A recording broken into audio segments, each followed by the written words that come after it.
At dahil si Shania ang co-host natin, may gusto lang akong ipakita sa ating mga squadmates dito sa I Want ASAP kung gaano ko nakatagal kakilala si Shania sa Canada pa. Oh my God, Darren, please don't do this! Oh my God! Yeah.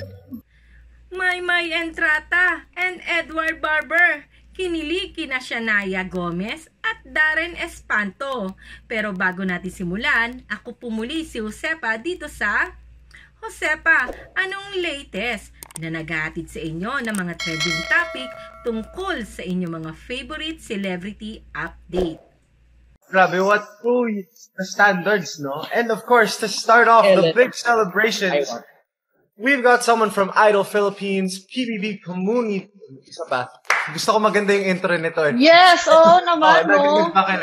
And to start off the big celebrations, we've got from Idol Philippines, PBB Community Celebrity Edition, and he's into her newest Berkada. Let's all welcome Shania Gomez!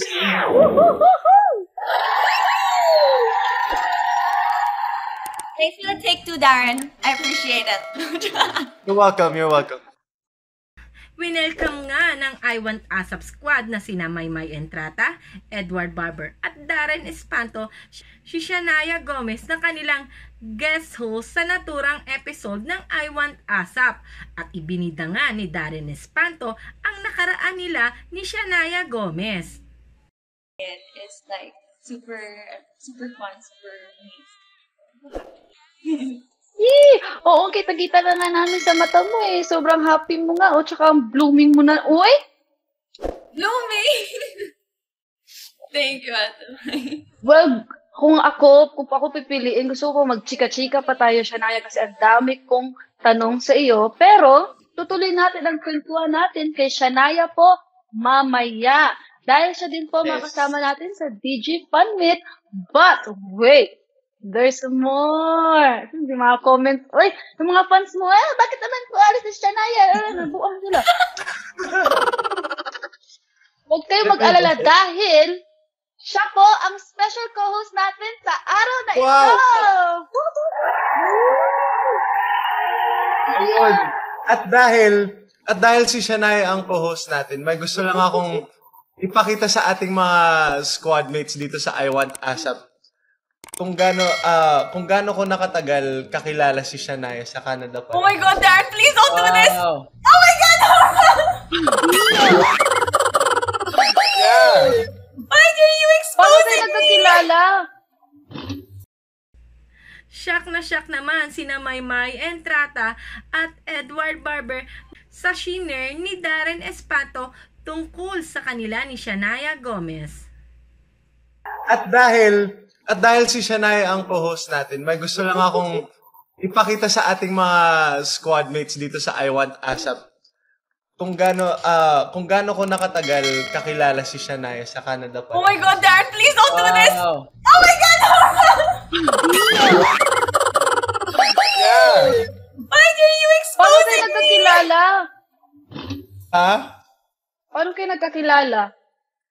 Nag-concert ako sa Canada, tapos whenever I would go to Toronto, well, the first time, front act si Shania. Tapos, over time, we just became friends. Yeah. Because of how many times I went. Talaga yung family mo, Darren. I thank remember you. Your mom and your dad, so sweet. And his little Thank sister. you. Naalala ko, we were having like this, you're having a dinner with all of your fans and everything. And then your sister literally just sat with me and my group and she started singing and dancing. Ang cute niya talaga. She's so big now. She's so grown. Yeah. Sobrang sweet nito si Shania, no? Na-appreciate niya lahat talaga. Kaya no wonder dami niyang blessing. Yes. And that's why I'm so... Go ahead, Darren. Go ahead. That's why I'm so proud to see everything Shania is doing now. Kasi yun nga, I saw how she started in Canada and now she's here in the Philippines with us. So, ayun lang. And now she's co-hosting with us here at I Want ASAP. Yay! And kung nag-joke yung mga kasama mo sa He's Into Her, that you'd one day be part of that show, we're gonna start joking na you'll be here not just for a guesting, but more consistent. Yes, let's start that. Let's manifest Yes. it. We shall manifest it. Pero alam nyo guys, At hindi nga makapaniwala si Shania Gomez sa ginawa ni Darren Espanto. Ano ang inyong opinyon sa matagal na palang friendship na Shania Gomez at Darren Espanto? I-comment nyo na yan at huwag kalimutang mag-subscribe, i-click ang ring button para lagi kayong updated sa mga latest video ko. O paano mga kamarites, hanggang sa susunod na mga latest update tungkol sa inyong mga favorite celebrity update. Ako po muli si Josepa. Hanggang sa muli, paalam!